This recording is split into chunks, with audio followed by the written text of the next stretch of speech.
It's a weekday night in Shenzhen. The good citizens of the PRC have come to this park to get fitter, happier, and more productive.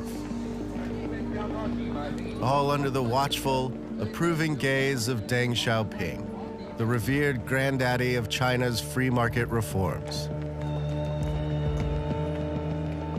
The scene tells you much of what you need to know about Shenzhen. It's China for sure, but it's also something different. It's a city of imports. Young, hardworking, smart, and often freer-thinking people. Plucked from all around the country. They've come here to toil during the day, improve themselves at night, and to get ahead.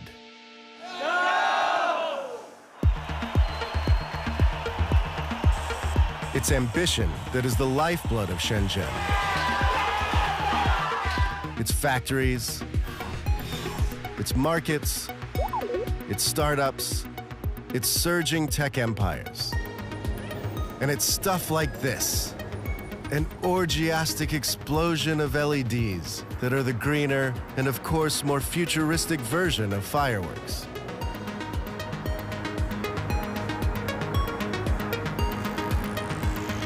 Can your city do that?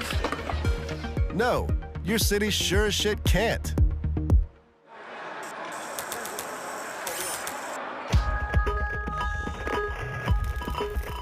But here's the story of why Shenzhen can, and why everyone, especially the folks in Silicon Valley, should be aware and probably a little frightened of what's coming for them.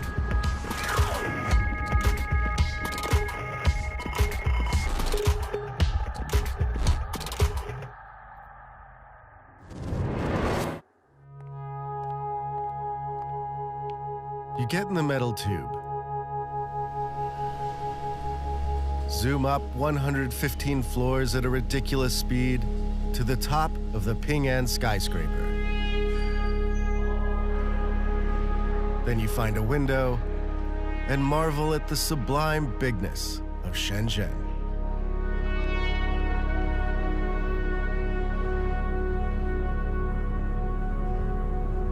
"40 years ago, all this was farmland and dirt roads. A minor hub for rural goods trading just across the border from Hong Kong. Now, it's the hot, steamy, frenetic home to 13 million people that just about everyone on Earth calls the Silicon Valley of China.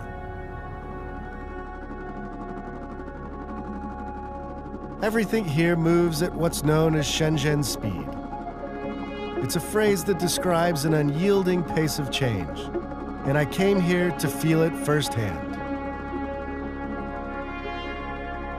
To do that, it's an Instagram pose with the cityscape, a quick scan for government spy drones, and then a car ride to see where just about everything we use gets made. You hear about factories in China all the time. Today, I'm lucky enough to actually go visit one that's located about an hour outside of the center of the city. They're gonna let us see what life is like inside one of these factories. There are grim factories. There are decent factories. And then there's this place, run by Grandson Electronic. It's safe to say this is not what I expected.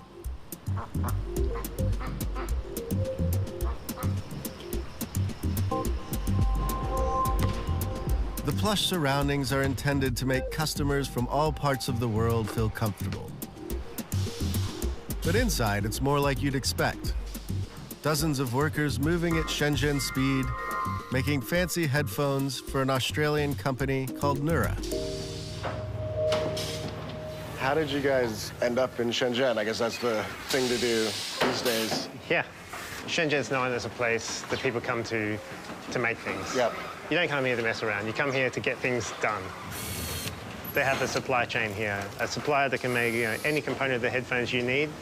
And of course, there's the labor cost, which is not as cheap as it used to be, but still reasonable. The production line's been running at basically maximum capacity since we started. And yeah, we can do 500 a day normally. What are the little noises we hear in the background? You're hearing them make sure they assembled the speaker correctly. So that's like a test noise? Yeah, that's right. Okay. But what is life like for the people who make these wonderful toys? To get a taste of the factory experience, I joined the mad dash for lunch.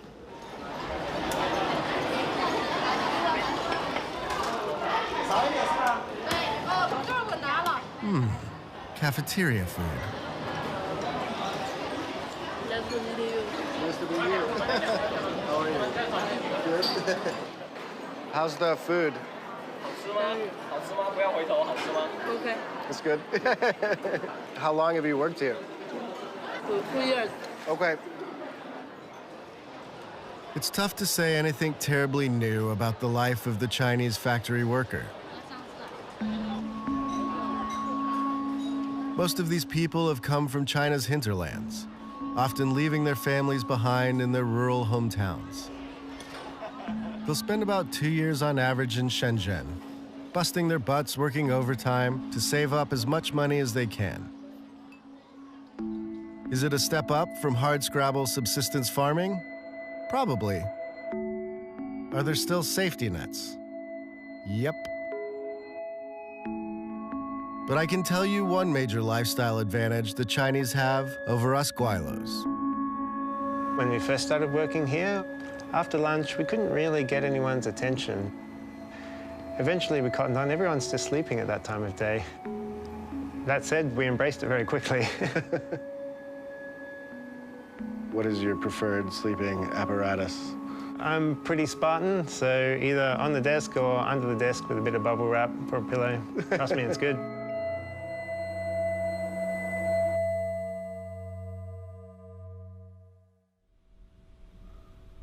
Luke is just one of many entrepreneurs who come to get their gear made in Shenzhen. There's a flourishing scene here for hardware startups that want to move fast and make things. Many of them can be found here at a startup incubator called Hacks. The idea here is simple. Help startups build a prototype, then connect them with factories that can start cranking out their products by the thousands. Take Jamie here, an affable chap who's part of a British startup called Carve. We make a digital ski coach. So effectively, it's like a insert you put into your ski boot, and it teaches you how to ski better. So you get like real-time feedback through headphones, like that was a bad turn, that was a bad turn, that was a better turn. You have one here, don't you? Yeah, let me show you. So yeah, these are motion sensors. Okay, so we have full that's spot on. motion sensing. Crazy. Like many startups here, Carve began life as a humble Kickstarter campaign. Now, just a couple of years later, they're pumping out 5,000 units of their product every month. Do you think you could have brought something like this to life in the UK if you'd have been accepted by an incubator there? Yeah, or I mean, now that you've been here, you've seen a new world, I guess? I think it kind of depends a little bit on how much of a shoestring you're on. Here in Shenzhen, it's so much cheaper. In many different categories, it's cheaper, like in the product development phase, to get different materials 3D printed or machined. You get it here for kind of half the cost and twice as fast. Yep. And sometimes 7 times as fast. To get a feel for that high-speed energy, I hop across the street with Jamie to the famed Huaqiangbei markets. Yeah, so this is the biggest electronics market in the world, probably. They're an important resource for the young entrepreneurs here, and a fantastic place to get your senses overloaded. Such a hive of activity in here. It's crazy. Oh man, it's great. So this is the energy, right? You just walk through the market, it's like bang. Yeah. You know, like, okay. This is where factories have come to display their wares to potential buyers, who is me and a lot of the other people here. Kind of a storefront for factories. Okay. And if I make like smartphones or TVs or anything like that, I kind of come here to see the latest and greatest stuff. Exactly. You want to find a manufacturer, you come to Huaqiangbei. It's also a great place to find that missing part for your prototype, which is why you run into other crews from hacks roaming the aisles. Buying some screws? Buying some springs. Have you tried, there's a spring woman out the front as well if you want one. Just on the left as you go out. I used to have a guy just there, but he doesn't want to sell them anymore. The fact that I can get a component in like an hour is like absolutely phenomenal. That is Shenzhen speed. Yeah. That's why we're here.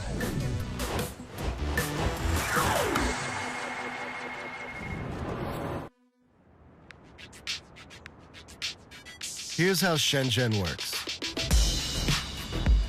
You put up a damn things are going well here skyscraper. And then you put up another one right next to it, because you can.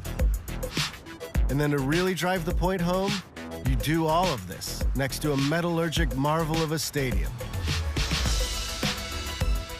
We're talking about a boom town the likes of which the world has never seen before.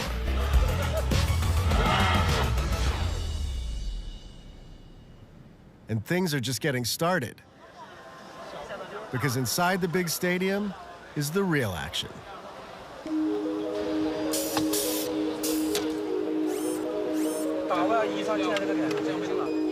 It's a scene of smarts, creativity, and hustle being collectively mainlined.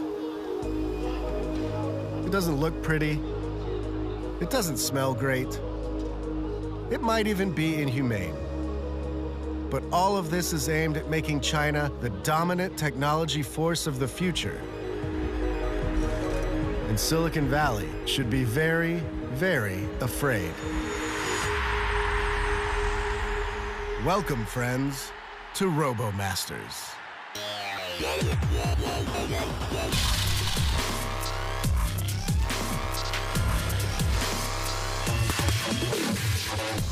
This is a robotics competition that draws in hundreds of engineering students from around the world. As you'll soon see, I don't really understand the intricacies of the game. But the gist is that you build some robots, choosing from 6 different types, like the engineer, which heals other bots, or the hero, which does extra damage. Then you put them in a stadium and have them fire plastic bullets at each other to score points. It's fun for the whole family, if your family is a bunch of insanely competitive gearheads. They're shooting. Be careful, they're shooting. Okay. Oh, shoot. It's got a gun on me.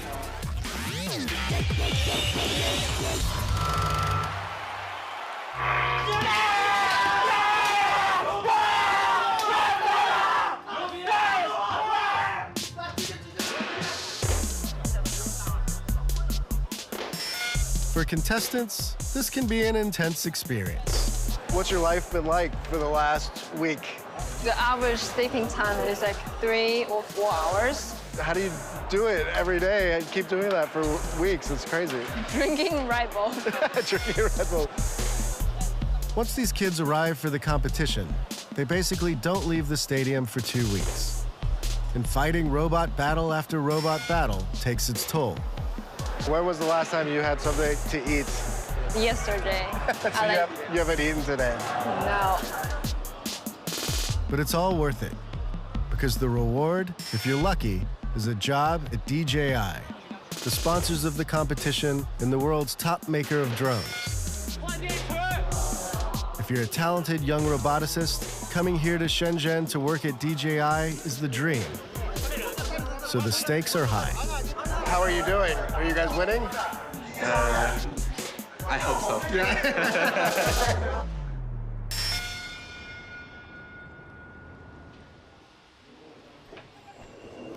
There are plenty of Chinese tech companies that produce nothing but cheap knockoffs. DJI is not one of them. The company was started in 2006 by a college student named Frank Wang. He made components for drone hobbyists and then decided to go ahead and make a full-on drone empire. I think the core value of DJI is we're always trying to innovate something new. For example, when we create a drone, there are actually no flying camera. We created this concept of flying camera. That's basically true. DJI's first runaway hit, the Phantom, brought camera drones to the masses for the first time in 2012. Since then, they've made bigger drones, smaller drones, teeny tiny drones, and some specialty ones, like this crop dusting drone. All its products have sold well. Most of its major competitors have flown away in tears. The company rakes in billions of dollars a year and has thousands of employees all over the world.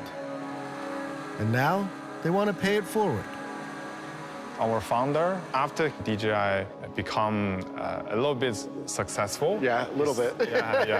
Yeah, he started to think that it's time to host his own robotics competition.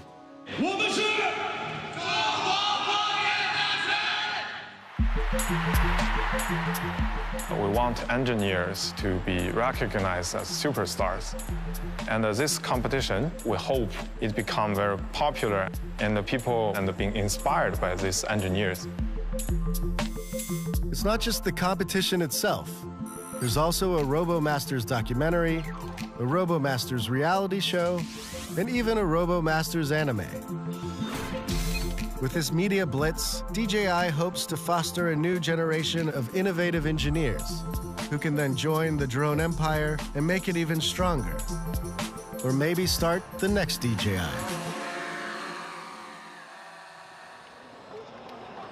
In other words, what we have here is less of a friendly little robot fest and more of a plan for world domination.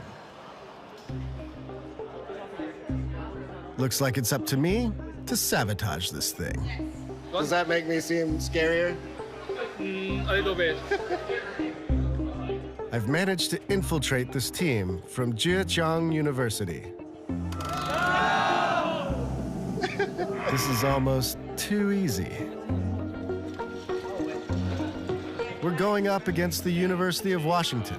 1, 2, 3, go! Chinese teams usually destroy American ones, but my incompetence should even up the odds. You guys don't shoot me, okay? Okay. We'll do our best. I'm number one. I'm number one. Box me. I'm number 4.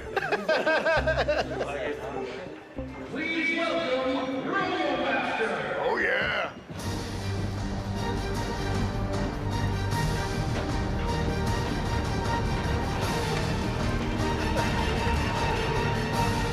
Ah, it's amazing.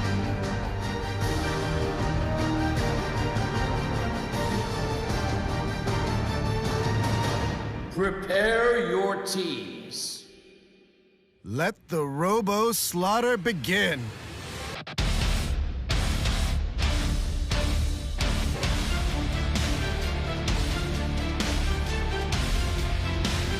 And what am I gonna try to do?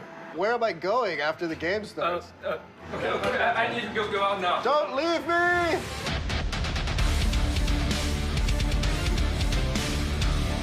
Are we red or blue? Are we winning? How come nobody's talking?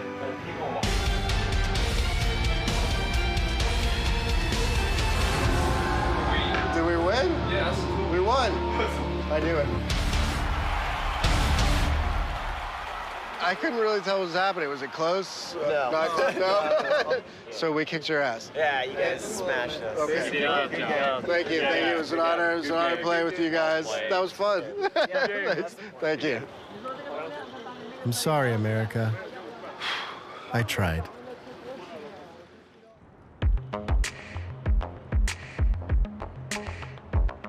A few days later, I returned to the stadium to witness the final round of competition. It's South China University of Technology versus China's Northeastern University. The winners will take home tens of thousands of dollars, the respect of their fellow nerds, and most likely a job offer from DJI or another up-and-coming company.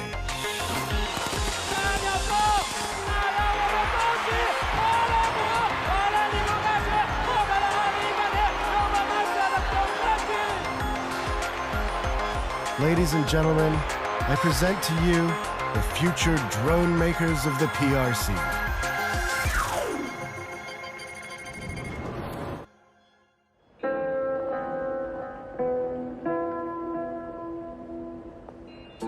There's no disputing that Shenzhen has become one of the most important places in the world of tech. Nowhere else has quite as potent a combination of tech know-how, cheap manufacturing costs, and sheer speed. But it goes further than that. Living in Shenzhen is in many ways like living in the future, and not necessarily a utopian future. More like the other kind. Consider Zowie. Zowie operates a factory much like any other in Shenzhen. They make cheap smartphones and other electronics. Like other top manufacturers, they've built a complex where workers can live right beside the factory line, work around the clock for a couple of years, and hopefully buy a better life for their families back home. The factories here are clean, and the work is precise. But things are changing quickly, in a way that does not favor the common man and woman. All the rest of these lines are staffed by about 80 people, but right here there's new machines coming online that are going to build a smartphone end-to-end completely by robots. The end goal of something like this is to get the quality of the products higher, to bring costs down for less labor, and ultimately to keep China as the manufacturing hub of the world and fend off low-price competition from places like Southeast Asia. The factory of the future looks like this. It's a closed-off loop where robots pass components among each other and finished products pop out at the end. All those workers have been replaced by one lonely final inspector.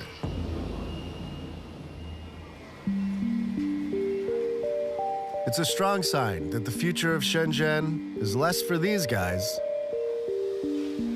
and more for these guys. Zowie actually builds these automation machines itself. Behind me are some of China's best and brightest engineers, hard at work building the machines you see out on the floor today and the ones that are coming tomorrow that are going to automate the entire factory line. Nowhere will face more turmoil than Shenzhen as the robots rise and send millions of workers to the unemployment line. But it's not just the working class that's facing a dark future. There are dystopian innovations that seem to touch every facet of life here. I ran into one example of this while attempting to rehydrate.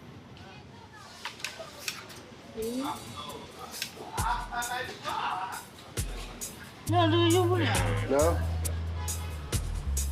Can I use this? No? Okay.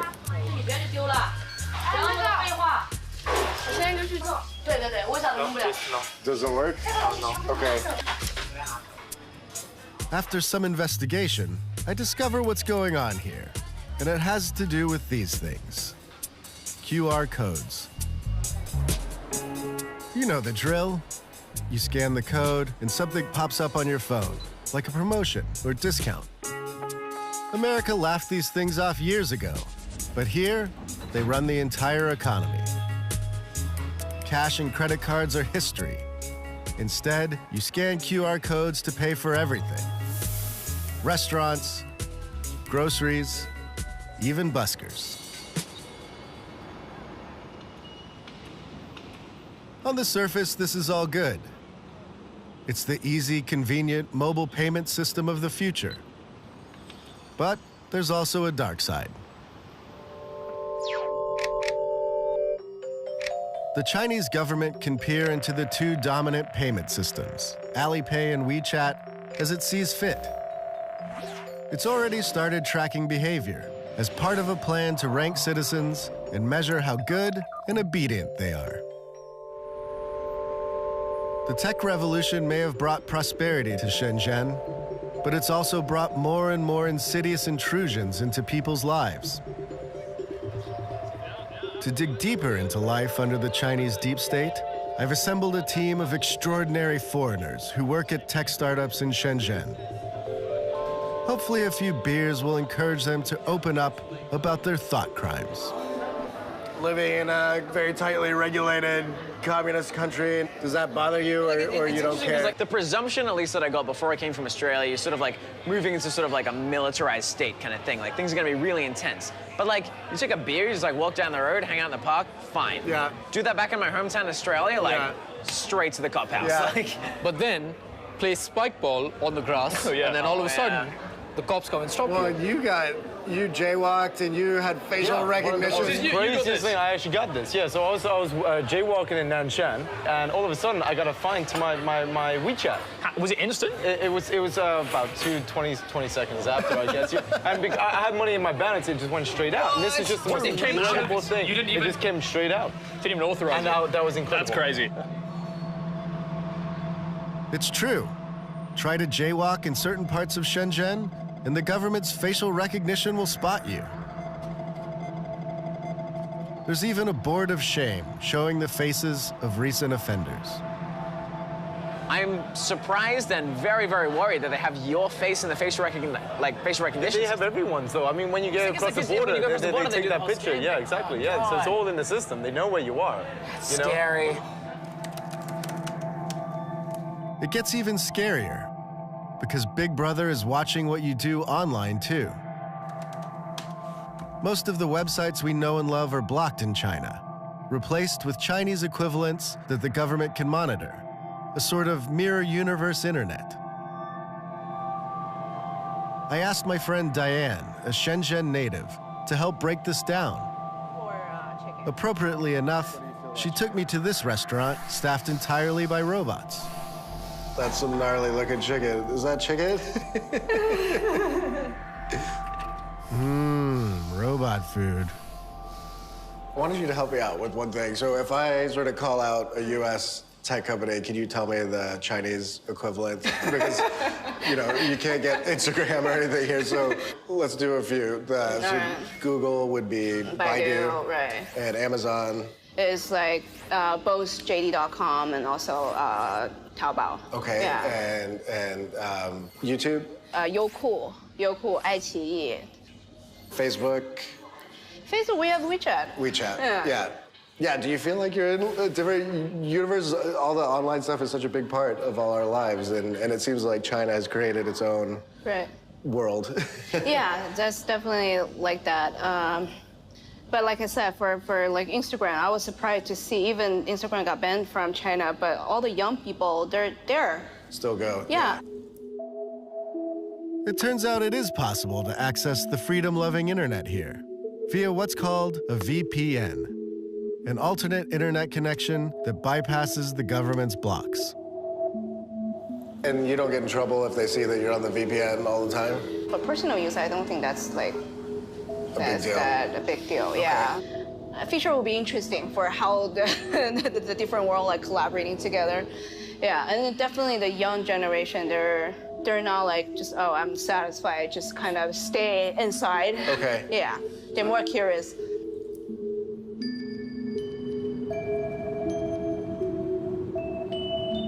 I came to Shenzhen hoping to find some kind of ground truth, a clear picture of what China's growing tech prowess will mean for the rest of us.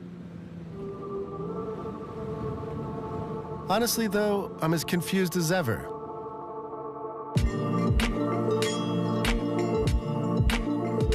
This city is full of energy, desire, and creativity. But exactly how those traits are channeled in the years ahead remains an open question. My hope is that the best parts of our human nature get a chance to thrive, and that 1984 can wait a few more decades to arrive. And on that note, I leave you with this dashboard dog, because it's obviously good and pure and very happy.